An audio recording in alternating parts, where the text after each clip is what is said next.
আসসালামু আলাইকুম ওয়া রাহমাতুল্লাহি ওয়া বারাকাতুহু। আলহামদুলিল্লাহ ওয়াসসালাতু ওয়াসসালামু আলা রাসূলিল্লাহ ওয়া আলা আলিহি ওয়া আসহাবিহি ওয়া আহলি বাইতিহি আজমাইন ওয়া বা'দ।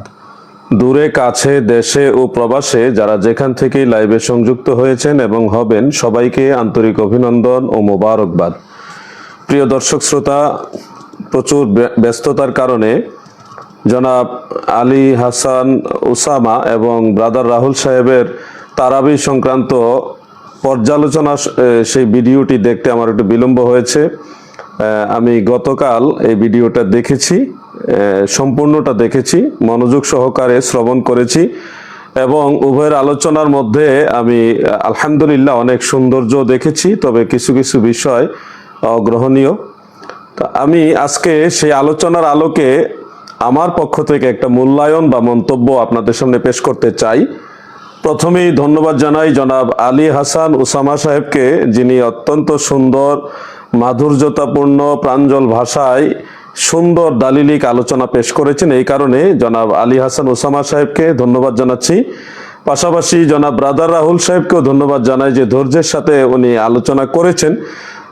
ওনার আলোচনার মাঝে যদিও পর্যাপ্ত পরিমাণের খেয়ানত রয়েছে, দুর্বলতা রয়েছে, তথাপিও ওনাকেও ধন্যবাদ জানাই যে তিনি ধৈর্যের সাথে আলোচনা করেছেন। তো আমি প্রথমে যে বিষয়টা আলোচনা করব যে আমাদের জনাব আলী হাসান উসামা সাহেব তিনি একটা দলিল প্রথমে সাবমিট করেছিলেন 20 রাকাত তারাবির পক্ষে, যেটা মুসান্নাফ ইবনে আবি শাইবার মধ্যে এবং অন্যান্য কিতাবের মধ্যেও আছে। حدثنا وقيع عن مالك بن أناس عن يحيى بن سعيد أن عمر بن الخطاب رضي الله عنه أمر رجلا يصلي بهم 20 ركعة। এখানে সনদে যে কয়টা রাবি রয়েছে প্রত্যেকেই সেকা, সর্বজন বিদিত প্রসিদ্ধ। ওয়াকি ইবনু জাররা তিনি একজন সেকা রাবি। মালিক ইবনে আনাস, ইমাম মালিক রহমতুল্লাহ আলাইহি উনি তো নিঃসন্দেহে সেকা রাবি। তারপরে ইয়াহইয়া ইবনে সাঈদ আল কাত্তান রাহিমাহুল্লাহ, তিনি জরাহ তাদিলের একজন বিখ্যাত মুহাদ্দিস ছিলেন, ইমাম ছিলেন, তিনার ব্যাপারে আর কথা বলার কোনো অবকাশ নেই। যে কথাটা এসেছিল যে ইয়াহইয়া ইবনে সাঈদ আল কাত্তান রহমতুল্লাহ আলাইহি তিনি হযরত উমর রাদিয়াল্লাহু আনহুর জামানা পাননি বা তিনাকে পাননি, তিনার সাথে সাক্ষাৎ প্রমাণিত হয়নি, তাহলে এই হাদিস মুত্তাসিল হচ্ছে না, মুনকাতি হচ্ছে। তো মুনকাতি হওয়া সত্ত্বেও কেন এটা আলী হাসান উসামা সাহেব দলিল দিয়েছেন, এটা নিয়ে আমাদের ব্রাদার রাহুল সাহেবের বিস্তর আপত্তি ছিল। কিন্তু ব্রাদার রাহুল সাহেবের সমস্যাটা ছিল যে আলী হাসান ওসামা সাহেব তিনি কিন্তু এটা মুনকাতে হওয়ার বিষয়টা উল্লেখ করার পাশাপাশি আইম্মাই কারাম, মুহাদ্দিসিনে কারাম তিনাদের মন্তব্য পেশ করেছেন যে অনেক ক্ষেত্রে সনদান জাহিরি ভাবে মুনকাতি হলেও উসুলে হাদিসের মানদণ্ডে এটা হুকমান মুত্তাসিল হয়ে যায়। আমি কথাটা আবার রিপিট করছি, অনেক ক্ষেত্রে জাহিরি ভাবে বাহ্যত সনদ মুনকাতে হলেও উসুলে হাদিসের মানদণ্ডে হুকমান সে হাদিসটা মুত্তাসিল হয়ে যায়। সেটার জন্যে আলী হাসান উসামা সাহেব অনেকগুলো রেওয়ায়াত এবারত পড়েছেন, ভালোভাবে বোঝানোর চেষ্টা করেছেন, হয়তো ব্রাদার রাহুল সাহেব সেটা অনুধাবন করতে পারেননি, আর এখানেই মূল সমস্যাটা হয়েছে। আর আমি আগে থেকেই জানি ব্রাদার রাহুল সাহেব তিনি অনেক আরবি এবারত নিজে তো পড়তে পারেনও না, আবার বুঝেনও না, এই মুশকিলটা হলো এখানে। আমি ওনাকে ছোট করার জন্য বলছি না, বাস্তব কথাটা বলছি। আপনারা শুনছেন, আপনারা হয়তো ভাববেন যে আমি মাযহাবের পক্ষে এই জন্য ওনার বিরুদ্ধে বলছি, না, বাস্তব কথাটা হলো উনি অনেক এবারত তো পড়তে পারেনই না, উনি বুঝেনও না, যার কারণে আলী হাসান উসামা সাহেব তিনি কিন্তু ইমাম জাইনুদ্দিন ইরাকি, হাফেজ ইবনু হাজার আসকালানি, হাফেজ জালালউদ্দিন সুয়ুতি সহ বিখ্যাত বিখ্যাত মুহাদ্দিসদের কিতাবের হাওলা সহকারে এবারত পড়ে পড়ে ওনাকে বলেছেন, কিন্তু এটা উনি বুঝেন নাই যে মুনকাতে জাহিরান যদি মুনকাতে সনদ হয় কিন্তু উসুলে হাদিসের মানদণ্ডে হুকমান সেটা মুত্তাসিল হয়ে যায়, এই জিনিসটা আমাদের ব্রাদার রাহুল সাহেব বুঝেননি। তা আমিও আজকে আপনাদেরকে সে 12টুকু আবার পুনরায় পড়ে শোনাচ্ছি। এটা নুকাতের মধ্যে পাবেন, ইবনে হাজার আসকালানী রহমতুল্লাহ আলাইহির এবং অন্যান্য ইমামদেরও যেটাই পড়েন সেখানে এটা পাবেন। এবং তাদরিবুর রাবি ইমাম জালালউদ্দিন সুয়ুতি রাহিমাহুল্লাহ তিনার এই কিতাবের মধ্যে 183 পৃষ্ঠা জিলদ আউয়ালে উল্লেখ রয়েছে। এছাড়াও শরহে আত-তাফসিরা ওয়াত তাযকিরা এই কিতাবের মধ্যে পাবেন, আরো অনেক কিতাবে। সেখানে 12টা হলো এভাবে: ওয়াইন রাওয়াত তাবিঈয়ু আনি সাহাবিয়্যি কিসসাতান আদরাকা ওয়া উকুআহা ফামুত্তাসিলুন ওয়া কাযা ইন লাম ইউদরিক উকুআহা ওয়ালাকিন আসনাদাহা লাহু ওয়া ইল্লা মুনকাতিআতুন। অর্থাৎ অনেক ক্ষেত্রে অনেক সনদ বাহ্যত মুনকাতি হয়, কিন্তু সেই রাবি তাবি যে তাবি সাহাবীর রেফারেন্স দিয়ে রিওয়ায়াত বর্ণনা করছে, তিনি যদি সেই প্রেক্ষাপটটা সে চলমান প্রক্রিয়াটা সম্পর্কে অবগত থাকেন, জানেন, যেটা ব্যাপকতার কারণে তিনি জানেন, সেক্ষেত্রে যদি মুনকাতে বা এনকেতা থাকে, সে এটা এনকেতা থাকা সত্ত্বেও এটা মুত্তাসিলের হুকুম রাখবে। তো আপনাদের যাদের কাছে কিতাবটা আছে নিশ্চয়ই আপনাদের জানা আছে। এই বিষয়টা আমাদের ব্রাদার রাহুল বুঝেন নাই, যে উনি বলতেছেন যে হাদিস সহিহ হওয়ার জন্য 5টা শর্ত লাগে, এর মধ্যে একটা শর্ত হলো মুত্তাসিল হওয়া। তো উনি ঠিকই বলেছেন মুত্তাসিল হওয়াটা এটা একটা শর্ত, কিন্তু উনি জানেন না মুত্তাসিল কোন কোন কারণে হয়। তো এই যেই কয়টা কারণে একটা হাদিস মুত্তাসিল হিসেবে গণ্য হয়, এর মধ্যে একটা কারণ হলো জনাব আলী হাসান ওসামা সাহেব তিনি উল্লেখ করেছেন, কিন্তু আমাদের আফসোস হলো ব্রাদার রাহুল সাহেব সেটা বুঝেন নাই। আমার অনুরোধ রইল ব্রাদার রাহুল সাহেব, আপনাকে আগেও বলেছি, অনেকবার বলেছি যে আপনি মুহাক্কিক আলেমের সোহবত নেন। এমনিতে বাংলা বই পড়ে, অন্যের অনুবাদ কৃত বই পড়ে যদি বড় আলেম হওয়া যাইত, দ্বীনের বড় দায়ী হওয়া যেত, তাহলে আমরা বা আলেমরা পূর্বসূরিয়া তিনারা বড় বড় আলেমদের সোহবতে বসার কোনো প্রয়োজন ছিল না। আমি আপনাকে অনুরোধ করছি আপনি ভালো মুহাক্কিক আলেমের সোহবত নেন, আপনার দুনিয়া এবং আখিরাতের জন্য কল্যাণ হবে। এরপরে আমি আরেকটা বিষয় আপনাদের সামনে তুলে ধরতে চাই। ব্রাদার রাহুল সাহেব তিনি একটা হাদিস উল্লেখ করেছেন, যে হাদিসটা মুয়াত্তা মালিক শরীফের মধ্যে রয়েছে। প্রিয় দর্শক শ্রোতা, আপনারা নিশ্চয়ই এই হাদিসটা সম্পর্কে জানেন। মুয়াত্তা মালিক শরীফের মধ্যে উল্লেখ রয়েছে, ইমাম মালিক মুহাম্মদ ইবনে ইউসুফ থেকে বর্ণনা করেছেন, তিনি হযরতে সাইব ইবনে ইয়াজিদ রাদিয়াল্লাহু আনহু থেকে বর্ণনা করেছেন, আন্নাহু ক্বাল আমারা উমর ইবনুল খাত্তাব রাদিয়াল্লাহু আনহু উবাই ইবনে কা'ব ওয়া তামিম আদ-দারিয়া আইয়াকুমা লিন-নাস বি-11 রাকাতান। অর্থাৎ হযরতে সাইব ইবনে ইয়াজিদ একজন সাহাবী, তিনি বলেন নিশ্চয়ই হযরত উমর রাদিয়াল্লাহু আনহু উবাই ইবনে কা'ব এবং তামিম আদ-দারিকে নির্দেশ দিলেন যেন লোকদেরকে নিয়ে 11 রাকাত নামাজ পড়েন। তো এখানে ব্রাদার রাহুল সাহেবের দলিল হলো, তিনি দাবি করলেন যে ইমাম মালিক বর্ণনা করেছেন মুহাম্মদ বিন ইউসুফ থেকে। ইমাম মালিক সেকা রাবি, মুহাম্মদ বিন ইউসুফ বুখারী মুসলিমের রাবি সেকা রাবি, আর সাইব ইবনে ইয়াজিদ তো সরাসরি সাহাবী। তাহলে মুহাম্মদ বিন ইউসুফ হলো তাবিঈ, একজন তাবিঈ, আরেকজন তাবিঈ, আর দুইজন হলো সাহাবী। হযরত উমর রাদিয়াল্লাহু আনহু সাহাবী, হযরত সাইব ইবনে ইয়াজিদ সাহাবী। এই হিসাবে উনি ঝুসের ঠেলায় এটাকে সিলসিলাতুজ জাহাবিয়া বা গোল্ডেন চেইন হিসেবে আখ্যা দিয়েছেন। আফসোস হলো ব্রাদার রাহুল সাহেবের জন্য আফসোস, যে উনি জানেন না গোল্ডেন চেইন বা সিলসিলাতুজ জাহাবিয়া বলতে কোন কোন সনদগুলিকে বোঝায়, এটা উনি জানেন না। উনি মনে করছেন যে গোল্ডেন চেইন বলে দিলেই মনে হয় গোল্ডেন চেইন হয়ে যায়, আসলে বিষয়টা এরকম নয়। প্রিয় দর্শক শ্রোতা, অনেকগুলো কিতাবের আলোকে আমরা যতটুকু খুঁজে পেয়েছি, গোল্ডেন চেইন নির্দিষ্ট কয়েকটা চেইনকে, কয়েকটা সনদের সূত্রকে বলা হয়ে থাকে। আমি দেখেছি গতকাল জনাব আইনুল হুদা সাহেব তিনি এই ব্যাপারে ভালো আলোচনা করেছেন, ওনাকেও ধন্যবাদ। আমি এই ব্যাপারে আরো স্টাডি করেছি, করার পরে ওনার সাথে আলহামদুলিল্লাহ আমি দেখেছি যে যথার্থ আলোচনা করেছেন। সেখানে গোল্ডেন চেইন বা সিলসিলাতুজ জাহাবিয়া বা সিলসিলাতুজ জাহাব বলতে যেটা বোঝায়, আমি আপনাদেরকে এই বিষয়টা একটু ক্লিয়ার ভাবে বলতে চাই। ব্রাদার রাহুল সাহেব যে সনদটা বলেছেন, ইমাম মালিক, মুহাম্মদ বিন ইউসুফ, সাইব ইবনে ইয়াজিদ, হযরত উমর ইবনুল খাত্তাব, এই যে চেইনটা, ইমাম মালিক, মুহাম্মদ বিন ইউসুফ, সাইব ইবনে ইয়াজিদ রাদিয়াল্লাহু আনহু, এরপর ওমর ফারুক রাদিয়াল্লাহু আনহু, এই চেইনটাকে উনি সিলসিলাতুজ জাহাব বলে উল্লেখ করলেন বা গোল্ডেন চেইন হিসেবে উল্লেখ করলেন। কিন্তু বাস্তবে ওনার দাবিটা সঠিক নয়, যথার্থ নয়। উনি উসুলে হাদিসের কিতাবগুলি পড়েন নাই ঠিক মতো, বুঝেও না হয়তো, এই জন্য উনি এই চেইনটাকে উনি সিলসিলাতুজ জাহাব বা গোল্ডেন চেইন হিসেবে দাবি করলেন। মূলত গোল্ডেন চেইন কাকে বলে, সিলসিলাতুজ জাহাবিয়া কাকে বলে, এই মর্মে মুহাদ্দিসিনে কেরাম 6টা চেইনকে উল্লেখ করেছেন, 6টা সূত্রকে উল্লেখ করেছেন। এই মর্মে ইমাম ইবনু হাজার আসকালানী রহমাতুল্লাহ আলাইহি তিনি একটা কিতাবই লিখেছেন, যে কিতাবটার নামই হলো সিলসিলাতুজ জাহাবিয়া। সেই কিতাবের মধ্যে তিনি লিখেছেন, ইমাম মালিক যখন নাফে থেকে বর্ণনা করবে, নাফে আব্দুল্লাহ ইবনে ওমর থেকে বর্ণনা করবে, সেই চেইনটাকে বলা হয় গোল্ডেন চেইন বা সিলসিলাতুজ জাহাবিয়া। আবার খেয়াল করুন, ইমাম মালিক বর্ণনা করবে নাফে থেকে, নাফে বর্ণনা করবে আব্দুল্লাহ ইবনে ওমর থেকে, এই চেইনটাকে বলা হয় সিলসিলাতুজ জাহাবিয়া বা গোল্ডেন চেইন। এটা হলো ইবনু হাজার আসকালানী রহমাতুল্লাহ আলাইহি তিনি উল্লেখ করেছেন। দ্বিতীয় আরেকটা চেইন আপনারা খেয়াল করেন, সেখানে ইমাম শাফি বর্ণনা করবে ইমাম মালিক থেকে, ইমাম মালিক হযরতে নাফে থেকে, তিনি আব্দুল্লাহ ইবনে ওমর রাদিয়াল্লাহু আনহুমা থেকে, এই চেইনটাকে বলা হয় গোল্ডেন চেইন।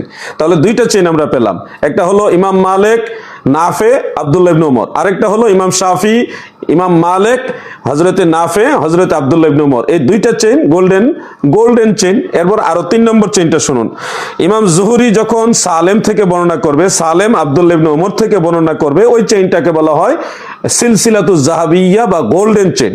তাহলে আমরা 3টা পেলাম, এখানে ইমাম জুহরি সালেম থেকে, সালেম আব্দুল্লাহ ইবনে ওমর থেকে। 4 নম্বরে হযরতে আমাশ যখন ইব্রাহিম নাখী থেকে বর্ণনা করবে, ইব্রাহিম নাখী বর্ণনা করবে আলকামা থেকে, তিনি আব্দুল্লাহ ইবনে মাসউদ থেকে। আমি আবার বলছি চেইনটা, হযরতে আমাশ যখন ইব্রাহিম নাখী থেকে বর্ণনা করবে, ইব্রাহিম নাখী হযরতে আলকামা থেকে, তিনি হযরত আব্দুল্লাহ ইবনে মাসউদ থেকে, এই চেইনটাকে বলা হয় সিলসিলাতুজ জাহাবিয়া বা গোল্ডেন চেইন।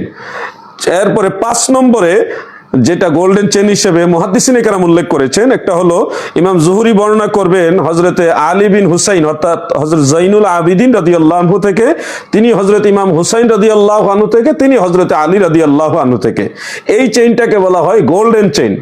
আমি আবার বলছি, ইমাম জুহরি বর্ণনা করবে জৈনুল আবিদিন থেকে, তিনি হযরত ইমাম হুসাইন থেকে, তিনি হযরত আলী রাদিয়াল্লাহু আনহুমা থেকে, এই চেইনটাকে বলা হয় সিলসিলাতুজ জাহাবিয়া বা গোল্ডেন চেইন। 6 নম্বরে মুহাম্মদ ইবনে সিরিন রহমাতুল্লাহ আলাইহি যখন বর্ণনা করবে উবাইদা ও আবাইদ, ওনার নামটা দুইভাবে পড়া যায়, উবাইদা রহমাতুল্লাহ আলাইহি অথবা আবাইদা রহমাতুল্লাহ আলাইহি, যেভাবে আমরা পড়ি, আমি উবাইদা হিসেবে পড়ি। মুহাম্মদ বিন সিরিন তিনি যখন উবাইদা থেকে বর্ণনা করবে, তিনি হযরত আলী রাদিয়াল্লাহু আনহু থেকে বর্ণনা করবে, এই চেইনটাকে বলা হয় গোল্ডেন চেইন বা এই সূত্রটাকে বলা হয় সিলসিলাতুজ জাহাবিয়া। আমি 6টা সূত্রের কথা আপনাদের কাছে উল্লেখ করলাম, এই 6টা সূত্র আমরা মুহাদ্দিসিনে কেরামের কাছ থেকে পেয়েছি, যেই সূত্রগুলোকে গোল্ডেন চেইন বলা হয়। আপনারা খেয়াল করে দেখেন, এই 6টা চেইনের মধ্যে, 6টা সূত্রের মধ্যে ইমাম মালিক মুহাম্মদ বিন ইউসুফ থেকে বর্ণনা করলে গোল্ডেন চেইন হবে, এই ধরনের কোনো সূত্র উল্লেখ নেই। কিন্তু আমাদের ব্রাদার রাহুল সাহেব এখানে গিয়ে ভুলটা করলেন, উনি জুসের ঠালে বললেন এটা সিলসিলাতুজ জাহাব, এটা গোল্ডেন চেইন। ভাই, গায়ের জোরে একটা কথা বললেই হবে না, আপনি আপনার মতো করে ইসলাম চালাইতে পারবেন না। মুহাদ্দিসিনে কেরাম কিভাবে বলেছে সেটা আপনাকে জানতে হবে। সিলসিলাতুজ জাহাব কাকে বলে, আসাহুল আসানিদ কাকে বলে, আপনাকে এটা জানতে হবে ভাই। আপনি নিজের মতো করে জানলে হবে না, মুহাদ্দিসিনে কেরামের কাছ থেকে জেনে নিতে হবে। অতএব এখানে আমরা দেখলাম আলী হাসান উসামা সাহেব সঠিক ছিলেন এবং বুঝার ভুলের মধ্যে ছিলেন ব্রাদার রাহুল সাহেব। আমি পক্ষপাতিত্ব করে কথা বলছি না, আমার এই কথাগুলো আপনারা যে কোনো আলেমকে, মুহাদ্দিস যারা, তাদেরকে জিজ্ঞাসা করলে এই কথাগুলি সত্যতা আপনারা খুঁজে পাবেন ইনশাআল্লাহ। এরপরে আরেকটা বিষয়, জনাব আলী হাসান ওসামা সাহেব তিনি একটা উপমা দিতে যে একটা হাদিস তিনি ইন্ডিকেট করেছিলেন, ওটা দলিল হিসেবে তিনি উত্থাপন করেননি, জাস্ট উপমা দিতে গিয়ে সে হাদিসটা উল্লেখ করেছেন। সেই হাদিসটা হলো ইমাম দিয়াউদ্দিন মাকদিসি রহমাতুল্লাহ আলাইহি, ইমাম মাকদিসি নামে প্রসিদ্ধ, তিনি তিনার আল আহাদিসুল মুখতারা সেখানে 1161 নম্বর হাদিসের মধ্যে উল্লেখ করেছেন। হাদিসের মূল মতনটা হলো আন উবাই ইবনে কাবিন আন্না উমারা রাদিয়াল্লাহু আনহু আমারা উবাইয়ান আইয়ুসাল্লিয়া বিন নাস ফি রমাদান ফি আখিরিল হাদিসে ফাসাল্লা বিহিম 20 রাকাতান। অর্থাৎ স্বয়ং উবাই ইবনে কাব রাদিয়াল্লাহু আনহু নিজেই বর্ণনা করতেছেন যে নিশ্চয়ই হযরত ওমর রাদিয়াল্লাহু আনহু আমারা উবাইয়ান, উবাই ইবনে কাবকে আদেশ করেছেন যে আইয়ুসাল্লিয়া বিন নাসে ফি রমাদান, রমজান মাসে লোকদেরকে নিয়ে নামাজ আদায় করার জন্য ফলে তিনি অর্থাৎ উবাই ইবনে কাব কত রাকাত নামাজ পড়েছেন সে হাদিসে স্পষ্ট উল্লেখ, ফাসাল্লা বিহিম 20 রাকাতান, অর্থাৎ তিনি লোকদেরকে নিয়ে 20 রাকাত পড়েছেন। এই হাদিসটা দেখেন, এই হাদিসের সনদের মান সম্পর্কে সেই আল হাদিসুল মুখতারা সেই কিতাবের মধ্যেই লেখা রয়েছে ইসনাদুহু হাসান, অর্থাৎ এটা হাসান সনদের হাদিস।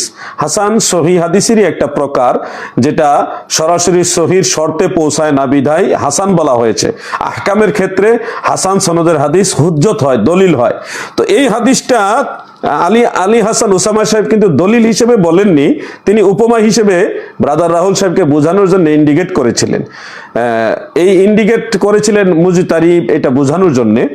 তো এই ইন্ডিকেট করার কারণে পরে আমাদের ব্রাদার রাহুল সাহেব তিনি কি করলেন, তিনি জোর করে এই হাদিসটাকে জয়ীব বানিয়ে দিলেন। কিভাবে জয়ীব বানালেন? এই হাদিসের সনদের মধ্যে একজন রাবি আছে, ওনার নাম হলো আবু জাফর আর রাজি। এই আবু জাফর আর রাজি সম্পর্কে ব্রাদার রাহুল সাহেব জোর করে একজন সম্ভবত বা দুইজন ইমামের রেফারেন্স দিয়ে বলে দিলেন উনি দুর্বল রাবি, উনি ত্রুটিযুক্ত রাবি, উনি মিথ্যাবাদী রাবি, এই ধরনের একটা বানিয়ে দিলেন জোর করে। কিন্তু এটা খেয়ানত, এটা জঘন্য খেয়ানত। আমি আপনাদেরকে বলছি, এই আবু জাফর রাজি সম্পর্কে এক দল মুহাদ্দিস ওনারা সেকা বলেছেন, বিশ্বস্ত সালেহ বলেছেন। যেমন আমি আপনাদের দুই একজনের নাম শোনাই। ইমাম আহমদ বিন হাম্বল রাহমাতুল্লাহ আলাইহি তাকে বলেছেন সালিহুল হাদিস। ইমাম ইয়াহইয়া ইবনে মাঈন রাহমাতুল্লাহ আলাইহি তিনাকে সেকা বলেছেন এবং সালেহ বলেছেন। ইমাম আলী ইবনে মাদিনী, যিনি ইমাম বুখারীর উস্তাদ, তিনিও এই রাবিকে সেকা বলেছেন। মুহাম্মদ ইবনে আব্দুল্লাহ ইবনে আম্মার মাউসিলি রাহমাতুল্লাহ আলাইহি এই রাবিকে সেকা বলেছেন। এরপর ইমাম আবু হাতিম রাহমাতুল্লাহ আলাইহি তাকে সেকা সাদুক বলেছেন, সত্যবাদী এবং বিশ্বস্ত বলেছেন। ইমাম ইবনু আদি রাহমাতুল্লাহ আলাইহি বলেছেন লা বাসা বিহি, লাইসা বিহি বাসা, তার ব্যাপারে কোনো অসুবিধা নেই। এরপর ইমাম মুহাম্মদ ইবনে সাদ, ইমাম হাকিম, ইমাম ইবনু আব্দুল বার রাহিমাহুমুল্লাহ, তিনারা সবাই এই রাবিকে সেকা বলেছেন। আমি তাহজিবুত তাহজিব এবং তাহজিবুল কামাল সহ অন্যান্য কিতাব থেকে এগুলি পেয়েছি। তো এতজন ইমাম এই আবু জাফর আর রাজিকে সেকা, বিশ্বস্ত, সত্যবাদী বলতেছে, আর আমাদের ব্রাদার রাহুল সাহেব জোর করে সেটাকে জয়ীব বানিয়ে দিতে চেয়েছেন। এটা কি ইলমের আমানতদারিতা? যে ইলম থাকলে না আমানতদারিতা করবে, এটাও তো একটা কথা। আসলে আমি বলবো যে ব্রাদার রাহুল সাহেব, আপনার আরো অনেক জানার বাকি, অনেক কিছু। আপনি বাংলা অনুবাদ বই পড়ে পড়ে কথা বলেন, এটাই ধর্মের জন্য যথেষ্ট না, আরো অনেক কিছু আপনার জানা বাকি রয়েছে। এরপর আরেকটা কথা বলবো বলে আমি লাইভ থেকে বিদায় নিব, যে দাউদ বিন কায়েসের একটা রওয়ায়াত রয়েছে মুসান্নাফ আব্দুর রাজ্জাকের মধ্যে, যে রওয়ায়াতের মধ্যে 21 রাকাত এর কথা স্পষ্ট উল্লেখ রয়েছে। দাউদ বিন কায়েস সম্পর্কে দেখলাম আমাদের ব্রাদার রাহুল সাহেব তিনি দুর্বল রাবি হিসেবে তিনি আখ্যা দিয়ে দিলেন, কিন্তু আসলে এটা আমানতদারিতা নয়, এটা খেয়ানত। দাউদ বিন কায়েস আস-সানাআনী, তিনাকে ইমাম আবু হাতিম, ইবনু হাব্বান রহমাতুল্লাহ আলাই, ইমাম আহমদ বিন হাম্বল রহমাতুল্লাহ আলাই, তিনারা স্পষ্ট সেকা বলেছেন, বিশ্বস্ত রাবি বলেছেন। আর আমাদের ব্রাদার রাহুল সাহেব কোনো রেফারেন্স ছাড়া, কোনো সূত্র ছাড়া, কোনো ডকুমেন্ট ছাড়া তিনি বলে দিলেন এই রাবি দুর্বল, এই হাদিস দুর্বল, এটা গ্রহণ করা যাবে না। ভাই, কিতাবুল আন্দাজ দিয়ে ইসলাম চলবে না, আপনাকে রেফারেন্স দিয়ে কথা বলতে হবে। এইভাবে জাতির সামনে এসে যদি একটা প্রকাশ্যে লাইভে মিথ্যাচারিতা করেন, তাহলে আপনাদের কাছে আর কি আশা করা যায়? আপনারা কি মনে করেন যে আপনাদের কথাগুলি কোনো আলেম ওলামা শুনে না? বহু আলেম ওলামা কথাগুলি শুনেছে, এবং আলহামদুলিল্লাহ আমরা আরো আমাদের ইমানের নূর বেড়েছে যে আপনাদের মধ্যে কত দুর্বলতা, কত অজ্ঞতা, কত জেহালত। এজন্য আমরা আল্লাহর কাছে শুকরিয়া আদায় করি। প্রিয় দর্শক শ্রোতা, আমি সমালোচনার জন্য এই কথাগুলি বলছি না, আমি জাস্ট সবাইকে বোঝানোর জন্য এই বিষয়টা বলছি যে 20 রাকাত তারাবি এটা প্রমাণিত এবং প্রতিষ্ঠিত, সর্বজন বিদিত, প্রমাণিত, প্রতিষ্ঠিত। এটাকে নিয়ে কোনো ছল চাতুরি করার, টাল বাহানা করার কোনো সুযোগ নেই। শতাব্দীর পর শতাব্দী, যুগের পরে যুগ সমস্ত আইম্মাই কারাম এই বিষয়টাকে আমল করে এসছেন, এটা নিয়ে কোনো মতানৈক্য করার কোনো সুযোগ নেই। যেমন আমি একটা কথা বলতে চাই, হাফেজ ইবনে তাইমিয়া, যার মতাদর্শী আমাদের দেশে অসংখ্য লোক রয়েছে, হাফেজ ইবনে তাইমিয়া পর্যন্ত তিনার মাজমাউল ফাতাওয়া যেটা, সেটার মধ্যে 23তম খণ্ডের 112 পৃষ্ঠার মধ্যে লিখেছেন, ফাইন্নাহু কাদ সাবাতা আন্না উবাই ইবনে কা'বিন কানা ইয়াকুমু বিন-নাসি 20 রাকাতান ফি কিয়ামি রমাদান ওয়া ইউতিরু বিসালাস ফারা কাসীরুম মিনাল উলামাই আন্না যালিকা হুয়া সুন্নাহ লিআন্নাহু আকামাহু বাইনাল মুহাজিরিন ওয়াল আনসারি ওয়া লাম ইউনকিরহু মুনকিরুন। অর্থাৎ ফাইন্নাহু কাদ সাবাতা, ইবনে তাইমিয়া বলতেছে সাবাত, এটা প্রমাণিত রয়েছে যে আন্না উবাই ইবনে কাবিন হযরত উবাই ইবনে কাব রাদিয়াল্লাহু আনহু কানা ইয়াকুমু বিন-নাসি 20 রাকাতান, লোকদেরকে নিয়ে 20 রাকাত পড়েছেন। ইবনে তাইমিয়া বলতেছেন এটা প্রমাণিত, হাফিজ ইবনে তাইমিয়া এটাকে বলছেন প্রমাণিত। এরপরে তিনি বলতেছেন যে কাসীরুম মিনাল উলামা, প্রচুর সংখ্যক ওলামায়ে কেরাম তিনারা সবাই এটা বর্ণনা করেছেন এবং তানারা বলেছেন এটা সুন্নাহ। এরপরে লিখতেছেন লিআন্নাহু আকামাহু বাইনাল মুহাজিরিন ওয়াল আনসার, এটা প্রতিষ্ঠিত হয়েছে মুহাজির এবং আনসার সাহাবীদের মাঝে। ওয়ালাম ইউনকিরহু মুনকিরুন, কোনো সমালোচনাকারী বা কোনো মুনকির এটার ব্যাপারে এনকার করেননি। অর্থাৎ মুহাজির সাহাবী, আনসার সাহাবী, মাক্কি সাহাবী, মাদানী সাহাবী যারা ওই সময় ছিলেন কেউ এটাকে নিয়ে কোনো এনকার করেননি। এই জন্যে এটাকে ইবনে তাইমিয়া এক ধরনের ইজমা হিসেবে সাব্যস্ত করলেন। মোল্লা আলী কারি রহমতুল্লাহ আলাইহি বলেছেন আজমা আস-সাহাবাতু আলা আন্না তারাবিহ 20 রাকাতান, সাহাবায়ে কেরামদের মধ্যে ইজমা হয়েছে যে তারাবি নামাজ হলো 20 রাকাত, এটা প্রতিষ্ঠিত বিষয়। অতএব আমার কাছে যতটুকু মনে হলো যে আলী হাসান ওসামা সাহেব তিনি যথার্থ চেষ্টা করেছেন বোঝানোর জন্য, কিন্তু আসল বিষয়টা হলো বোঝানোর চেষ্টা করলে তো হবে না, আপনি যাকে বোঝাচ্ছেন সে আপনার কথাগুলি বুঝবে কিনা, তার সেই জ্ঞান আছে কিনা সেটাও আপনাকে জানতে হবে। আমি এটুকু আশ্চর্য হই যে ব্রাদার রাহুল সাহেবরা ওই যে মুখস্থ তুতা পাখির মতো কিছু জিনিস এগুলি সাজিয়ে গুজিয়ে নিয়ে বসেছিলেন, কিন্তু আলী হাসান ওসামা সাহেব যে পয়েন্টে কথা বলেছেন ওগুলি ব্রাদার রাহুল সাহেবের কমন পড়ে নাই, তো এই জন্যই সমস্যা হয়ে গেছে। তো যেগুলি পড়ে গেছে পরীক্ষার সময় কমন পড়লে আনা লিখতো, পরীক্ষায় কমন না আসলে তার লেখা যায় না। তো আলী হাসান ওসামা সাহেব এমন কিছু উসুল নিয়ে আসছেন যে উসুলগুলো আমাদের ব্রাদার রাহুল সাহেবের কমন পড়ে নাই, এজন্য ভালোভাবে উনি কথাও বলতে পারেন নাই। বলতেছে মুনকাতি, আরে ভাই মুনকাতি সম্পর্কে আপনাকে আরো স্টাডি করতে হবে। অনেক সহি হাদিস সনদে সহি কিন্তু মতনে দুর্বল হয়, অনেক সহি সনদ কিন্তু মতনে দুর্বল হয়, এবং সব সহি হাদিসও আমলযোগ্য নয়। আপনাকে জানতে হবে, যদি মানসুখ হাদিস হয় কিন্তু সনদ সহি, তাও এটা আমল করা যাবে না। সনদ সহি যদি হাদিসটা মানসুখ হয় এটা আমল করা যায় না। অনেক হাদিস রয়েছে সনদ সহি কিন্তু হাদিসের মতনটা হলো মুজতারাব, ওই হাদিসও আমল করা যায় না। অনেক হাদিস রয়েছে মতনটা সহি কিন্তু সনদটা মুজতারাব, তখন ওই হাদিসটা আমলযোগ্য হয় না। অনেক হাদিস রয়েছে সনদ সহি কিন্তু মতনটা সাজ, তখন ওই হাদিস আমল করা যায় না। এগুলি সম্পর্কে আপনার জানতে হবে ভাই। আমার প্রতি আপনি রাগ হবেন, বলবেন যে হাদিসে পক্ষপাতিত্ব করছেন, না, আপনি এই বিষয়গুলি জানেন না। আপনি যদি এই উসুলে হাদিসের নীতিমালাগুলি জানেন তাহলে কখনোই আমার উপর রাগ করবেন না। আপনি দেখুন, সনদ সহি হলেই চলে না, সনদ সহি হলেই চলবে না, এটা দেখতে হবে মুজতারাব কিনা, শাজ কিনা, মানসুখ কিনা। যে কারণে সহি সনদ আমল করা যায় না ওই কারণগুলি এটার মধ্যে আছে কিনা আপনাকে জানতে হবে। আপনি দেখেন সাইব ইবনে ইয়াজিদ রাদিয়াল্লাহু আনহু সহ ইমাম মালিক সহ অন্যান্য যারা যে সমস্ত রাবিরা 11 রাকাতের কথা বর্ণনা করেছে, ওই সকল রাবিরা সবাই কিন্তু 20 রাকাত তারাবির উপর প্রতিষ্ঠিত ছিল, বরং এর চেয়ে বেশি ছিল বলেও ইমাম মালিক থেকে বর্ণিত রয়েছে। তার মানে একটা সূত্র হলো, একটা মূলনীতি হলো যে রাবির বর্ণনাকারী বর্ণিত রেওয়ায়েতের সেই রেওয়ায়েতের বিপরীত অন্য রেওয়ায়েতের সাথে যদি ওই রাবির আমল থাকে তখন ওই রেওয়ায়েতটা অটোমেটিক দুর্বল হিসেবে সাব্যস্ত হয়ে যায়। এই নীতিমালাগুলি আপনাকে জানতে হবে ভাই। যাই হোক, আমি চেষ্টা করেছি আমার মন্তব্য আমার পক্ষ থেকে একটা মূল্যায়ন পেশ করার জন্য। আমি কারো পক্ষপাতিত্ব করছি না। সত্য সবসময় সুন্দর, সত্য সবসময় উত্তম, সত্য সবসময় গ্রহণীয়। এই জন্য আজকে লাইভ শেষ করার পূর্বে জনাব আলী হাসান ওসামা সাহেব আপনাকে ধন্যবাদ জানাই। সুন্দর সাবলীল ভাষায়, প্রাঞ্জল ভাষায় ব্রাদার রাহুলকে বোঝানোর চেষ্টা করেছেন। তিনি যতটুকুই বুঝেছেন আলহামদুলিল্লাহ, না বুঝলেও কিছু করার নেই, মানুষকে জোর করে বোঝানো যায় না। আর ব্রাদার রাহুল সাহেবকে ধন্যবাদ যে লাইভে এসে ধৈর্যের সাথে কথা বলেছেন, যতটুকুই বলার চেষ্টা করেছেন বলেছেন, আমরা ওনাদের অবস্থানটা বুঝতে পারলাম। যাই হোক, আমি আমার অপিনিয়নটা আপনাদের সামনে পেশ করলাম। আল্লাহ তাআলা আমাদের সবাইকে আহলে সুন্নাত ওয়াল জামাতের পথে পূর্বসূরি সালাফগণের পথে থাকার তৌফিক দেন, আমিন। আসসালামু আলাইকুম ওয়া রাহমাতুল্লাহি ওয়া বারাকাতুহু।